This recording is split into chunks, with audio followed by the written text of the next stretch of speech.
Hi, and welcome to Pillow Talk with Angela. Well, we always have a sexy topic for you, and tonight we've got a sexy topic, sexy guest. He's my dear friend, and he can help you get your sexy on. Let's start the pillow talking. How about that? Oh my gosh, I am so happy to see you, Dr. Daria Hamrah. It's been a while since I've seen you. I know. So good to be here with you, and thanks for the sexy introduction. Woohoo! Listen, not only are you sexy, your wife is sexy, and you help men You're and so sweet. women get their sexy on. Well, don't Absolutely, worry got about that. absolutely. You got to get your sexy back, and you got Yes, to feel good in your skin. you got to feel good. Get your sexy back or find your sexy something. Let's do Whatever you want to call it. so, Dr. Daria, let's talk about what we're dealing with tonight on Pillow Talk. Here's a scenario, and you could, fill in the blanks however you want. But let's just say it's a preacher falls in love with the sexy movie star. Those two get along so well. He proposes and then says, okay, now that we're married, I'm going to need you to dial down the sexy. No more sexy outfits. Just, wear this stuff for me. Um, so I'm asking everyone and I'm asking you, what are your thoughts? Is that fair? Or should she do that since he's a preacher? Or should he just, let her be herself because that's who she was when they met? What are your thoughts? Well, it's a tricky question because a lot of my thoughts would have to do. I have patients. They have stuff done, and either the spouse or whoever is close to them doesn't want to know or others to know, or they themselves want others to know. It's kind of like uh, you are, I guess, afraid of judgment. We Hmm. always are afraid of others judging us. Whenever we value other people's opinion and put other people's opinion on a pedestal, what happens is we fear their Yeah. opinion, and that causes us to say things like that or make decisions like that. So it's interesting, although I'm not surprised about that reaction or response or that wish. It has a lot to do with how we look at things, and some most of us are selfish. We make Hmm. selfish decisions, so that's one aspect where the preacher is obviously he wants to keep his loved one for himself. He does not want, maybe he's afraid that either he's going to lose her, okay, or he's afraid that people might judge him.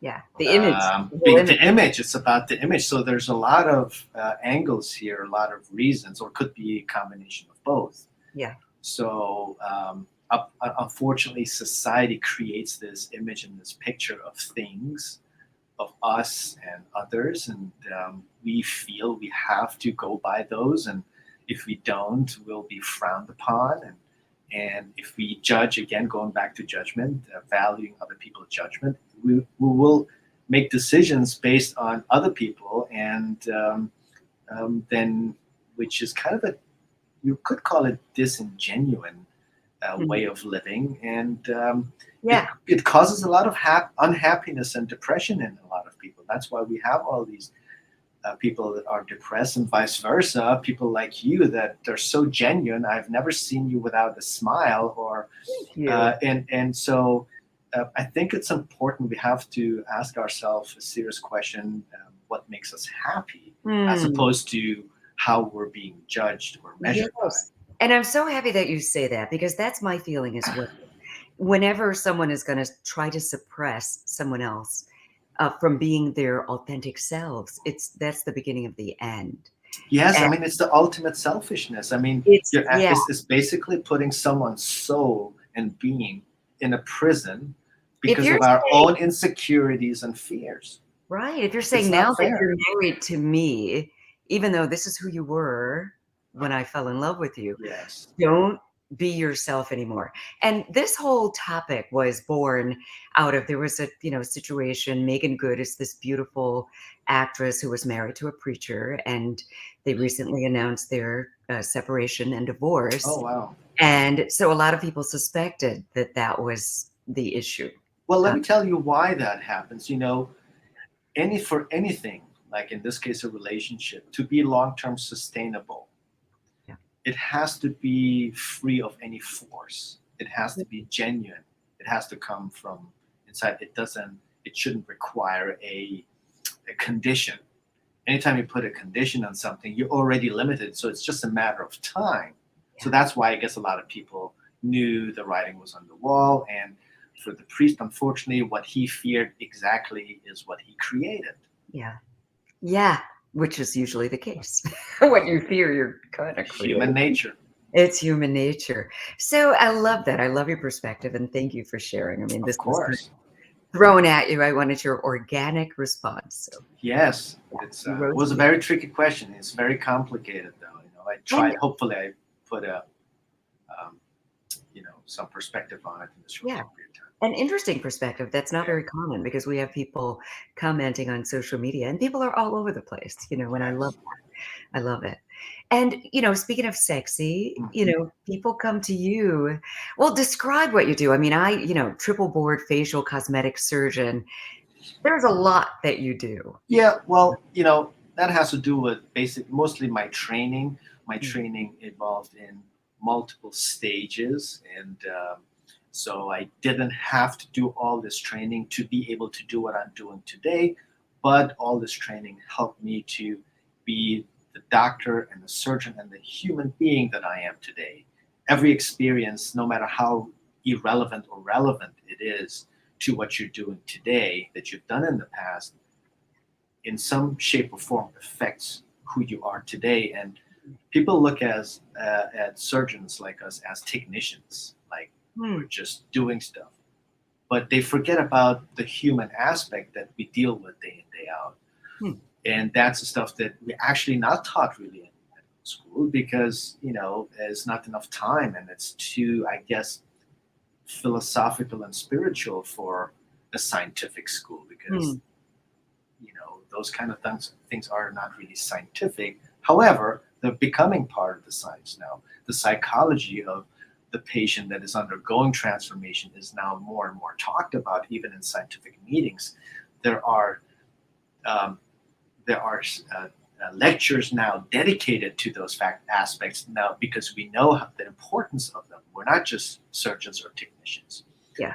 and we're doctors, and as doctors you look at the whole patients, which has the soul, a heart behind the facade, behind the face that we're trying to treat. And And especially eh, with a plastic surgeon who's focusing on someone's face, you have to become, like you said, the psychological aspect of it. You have to become a counselor in a way to find out what is really driving, yeah, 100%. right? Yeah, you have to, because the intention and the motivation is such a key in the decision making of a lot of people that want to undergo a transformation. And if we don't recognize it, if they're trying to heal a past trauma or solve a problem with the push of a button, um, by doing plastic surgery, that could backfire, and then we could actually spiral them, make them spiral even in a worse state of mind that they're at already Mm, if you haven't diagnosed it prior. So, statistically, 10 to 17% of all patients walking to our office, they have some either body dysmorphic disorder or some other underlying psychological disorder, which is their true motivation to have a transformation, whether conscious or subconscious. And wow. so it is our responsibility as surgeons to recognize that, or else we could make it worse. I mean, you could even cause someone to commit suicide. I mean, so we don't take it lightly. At least I do. I'm going to speak for myself here, just because there's been this paradigm shift in our field, how we approach these Mm, patients. And so I am very in tune with that, and I always explain to patients the reasons why I don't recommend something, because I don't want them to not understand it and then go somewhere else and then have something done that it makes their situation worse. And That's because I don't know. I I guess I care too much about what's going to happen to that person. Mm. I'm so empathetic towards when someone comes and asks for my help because I know they have a problem. I know they're hurting somewhere. I just don't know the true reason. So I don't want to just reshape their nose or get rid of their uh, jowl or their, I mean, yes, who doesn't like that? But again, if you're doing it for the wrong reasons, then it could backfire. So I always ask and investigate why that is. And if they I say, love listen, and so important, you can't ignore it. Yeah, I mean, I love the fact that you do care. I mean, that means everything. So, for the purposes of the people who are watching today, and maybe somebody's thinking about getting a little this or a little bit of that, as it relates to the men and the women, because these Mhm. days it's not just the women, right? You've got males I coming in. just had 3 male patients out of 6, so that's 50%. See, there you go. So then, so that people can maybe do a self check and say, you know what? What is my motivation? Are there things that you can kind of suggest that they ask themselves before they take that step and making an appointment with you? Yeah, so common things. It's like, uh, let's talk about male, for example. Most common complaints of male is like puffy eye bags or hooded eyelids is the thing that makes them look tired. And they always all say the same thing. They're like, I look tired. I look older than I am. I just feel good. And people constantly ask me why I'm tired or why I'm sad. And it gets on their nerves because, I mean, it is kind of intrusive of people constantly commenting, like, why do you look tired? But then again, maybe it's a friend they really care. They're like worried, like, why you look tired? I'm like, I'm not tired. I actually feel great. And then you look tired, and that mismatch kind of draws their attention at first and then makes them aware. And then I always tell my patients, if you think about something more than 3 times or 4 times a week, uh, to me, they're ready to have something done. It makes Hmm. sense. If they say, well, my wife thinks it's a good idea, then I have a deeper conversation. Or Hmm. vice versa, Right. because what if they don't like it, and then I just caused the problem just to make the wife happy, but then he's not happy. He's the patient, and vice versa for women. Uh, we live in a time, Angela, where people strive to be fit and healthy. I mean, you Mhm. can't deny it. I mean, we have now these impossible burgers that taste just like burgers, and Oh, yeah. they came because the demand is there. People have a better health awareness today. Yeah. I mean, They should have more. been around a long time I ago. know, right? Oh my So gosh. more people go to the gym. More people have health consciousness than ever before. More people put sunscreen. I mean, I have male patients that come and buy sunscreen, Oh, that's good. and they're like, I never use sunscreen. So it's about the health awareness, and as the health awareness is going up, as we look and feel healthier and fitter, we want our faces to reflect that. Yeah. And unfortunately, you can't change your face. If your face is aging, you can't just go to the gym and cause a facelift or create the facelift, or make your hooded eyelids or puffy eye bags go away. Yeah. Those are just signs of aging. It has to do a lot with your genetics, number one. Number two, with environmental factors like your lifestyle, all the way from the day you were born, what kind of lifestyle you had. So if you did a lot of tanning, went to tanning booth for 15 years in the 80s and 90s, you're paying the price now. Even though you decide to live healthy now, not going there, the damage is done. So And it is there's done. certain things going to the gym or eating healthy can change, and that's where we come into play. So those are my ideal patients, the ones that want to look the way they feel. They want to look the age they feel. So if you feel like you're 35 and you look in a mirror, you look like 50, well, you want to do something about it because you don't look the way you feel. You look in a mirror, you're like, that's not me. And Mm. that conflict really affects people psychologically. But is that if you are 50? What if you're 50 and you feel 35? I If mean, Yeah, well, if you're 50 and you feel 35, you want to look 35, yeah. right? And if you are 50 and look 35, amen. It's Amen like to you that. just, you know, you just, won the lottery in the DNA department. Heck You yeah. gotta just thank your parents. Right. But for someone who is 50 and older, coming in there trying to look like they're in their 20s. Well, That that goes into the unrealistic expectation exactly. department. And you know what, Angela? I can't remember the last time someone actually wanted that. The Oh, first good. thing people tell me, at least here in the DMV area, in the East Coast, the first thing they actually tell you know what? They're like, I don't want to look like 25. Just make me Good. look a little refreshed. They want to look refreshed. And Yeah. those patients, I love those patients because they Yeah. have realistic expectations. It's something that I can deliver very predictably, and I know they're going to be happy. And that's my ideal patient. And so I want to keep this, relatively short, but I want to have you on regularly to help us, give us, advice. So, I would love to. oh, let's definitely do that. So Yeah. before we go today, though, you just, enlightened us there. Just the idea was, I thought people who are just much older would constantly come to a cosmetic surgeon to just, turn that clock way back. But I'm happy to know that No, that's not the case. People yes, just not want the to look case. refreshed. For people who might be thinking of coming to you, but haven't, taken that step yet, Mhm. what are some of the things that you tell, like at home, that they can do to just kind of keep yourself together? I know a lot of guys don't really use moisturizer, little tips for men and women if you can.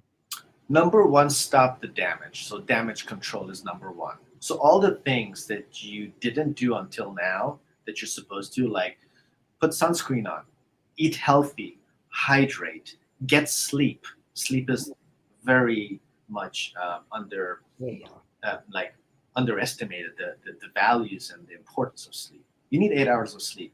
I don't care if you say, I do. "Oh, I'm not the type. I'm the type that needs 6 hours." No, you don't. You need 8 hours sleep. Your body needs 8 hours sleep.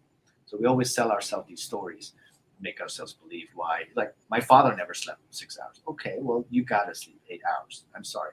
So that's one thing.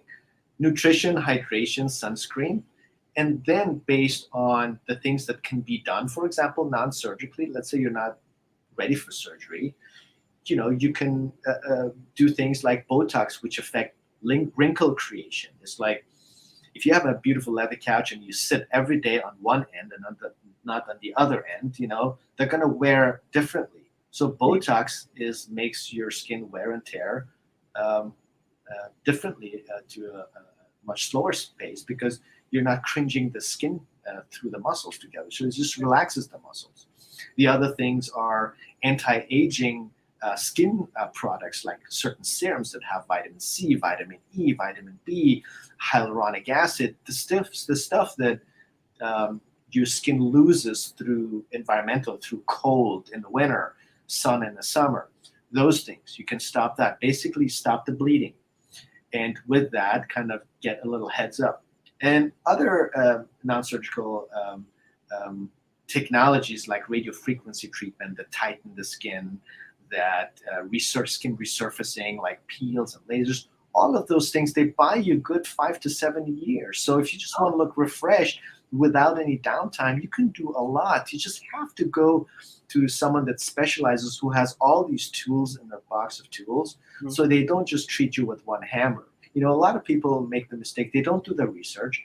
They go somewhere because their sister says you should go there, or they just go somewhere because it's around the corner, and they don't know about the specialty of that place. They don't Or a know what group they have, hug. what options, and then everybody gets, either they get the wrong treatment, Yeah. or they get no treatment, or they're even told, "Oh, there's nothing we can do for you," and then you believe that. So the good news is we have the internet, and we have a lot of doctors. One of the things I do, I try to educate my patients through my social media, through YouTube. I just created a whole series of new YouTube videos that I'm publishing Ooh. weekly, just to educate people. So let us It's know, where can everybody go to? Yeah, just Google or YouTube Dr. Daria Hamrah, and I have videos. And I got the idea from when I was writing. I was asked to write a couple of chapters for textbooks about facial aging, facelift. So I just put those in layman's terms and just put a camera in front of me and then just start talking, because I do that every day when patients come here. I said it's better that everybody can watch those, just for education, just to understand. Even if you live somewhere in Korea, you will never come and see me. At least you are educated enough so that when you go to a doctor's, you have some context, you know how to value. Look at So that. it's all about education. And so that's the last thing I would suggest patients: educate yourself so you know your options. I love that. Thank you. So, Yeah. social media, I know I follow you on Instagram. I kind of stalk your page a little bit, but It's tell meant to everyone be stalked. it's nice to be stalked. It's meant to So, be stalked. tell everyone how they can follow you on social media and give Mhm. out your YouTube again, if you will. Yeah, so my you can follow me on Instagram where I'm mostly active. It's at Dr. Hamrah, DrHamrah, and it's a page that I created all by myself. Every creation is done by myself, so I don't have a social media person. I comment on every comments. I check every DMs. I respond to them. It's just my hobby. It makes me happy. It's just my thing. Oh, awesome. And then my YouTube video, Dr. Daria Hamrah. You can go to my YouTube channel. Just Google my name; it'll come up. And where I put out videos for education.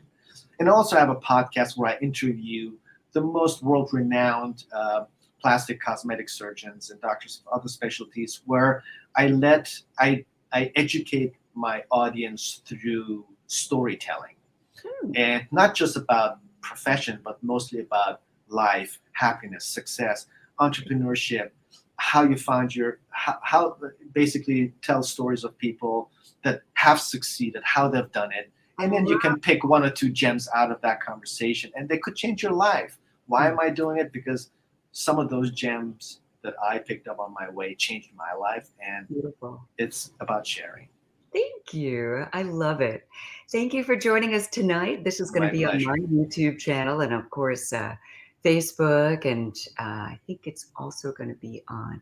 I'm going to see if I can put this on my TikTok. Instagram page. I know. I need to get more on TikTok. Yeah, it's my secret binge now. Oh, I'm going to follow you there too. Yeah, I'm it's going to just go funny. follow you on. It's I'll just entertaining. subscribe to you on YouTube, and I'm gonna find you on TikTok. Yeah, on TikTok I'm at Real Face Doc, at Real Face Doc. Uh-huh. Okay. I will find That's you. my TikTok. Okay. Thank you so much. Thank you And so much for having me, Angela. oh, it's a Always pleasure. a pleasure. Thank you for your pillow talk answers too. I Absolutely. absolutely loved it. That was Absolutely. yes. Hopefully people can go to sleep after this talk. I know, right? Exactly. Have a good night. You too, my dear. Thank you. Thank you so much for watching us on Pillow Talk with Angela. You can hear this conversation on 96.3 WHUR Sunday night, right after my friend Manzi Pullen and the original Quiet Storm. You know, I just absolutely love it every time you join us on Pillow Talk with Angela. Have a good night. Bye.